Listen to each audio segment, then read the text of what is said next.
Assalomu alaykum binodahoyi aziz va arjuman. Nashri navbati barnoma itilofati axborot Saqmana televizioni Tojikiston mavzular o'rnatildi. Imroz tahti rayosati Sarvaziri Jumhuriyati Tojikiston raisi Sitodi Jumhuriyavi oid ba peshgiri az panshavi bemori koronavirus COVID-19 Qohir Rasulzoda jalsayi navbati Sitodi Jumhuriyavi oid ba peshgiri az panshavi bemori koronavirus COVID-19 barguzor gardid.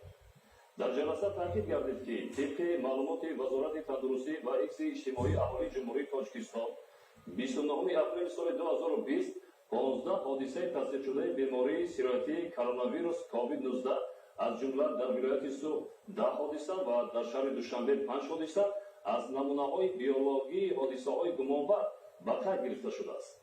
با نظرداشت این وضع Sitodi Jumhuriyavi oid ba tozor namudani tadbirhoyi ziddi epidemiki baroyi peshgiri intiqol va panshavi sirati navi koronavirus COVID-19 dar Jumhuriyati Tojikiston tasdiqi mavjudiyati bemori sirati ro rasman e'lon qildi.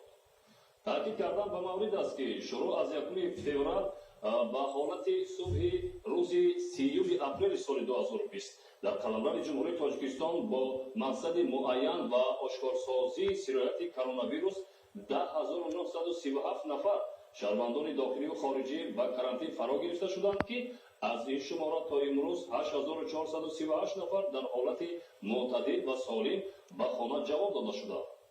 همزمان عین حال در مؤسسه‌های طبابتی و پروفیلاکتیکی جمهوری زیاده از 2000 نفر تحت معاینه و نظارت طبیبان قرار دارند.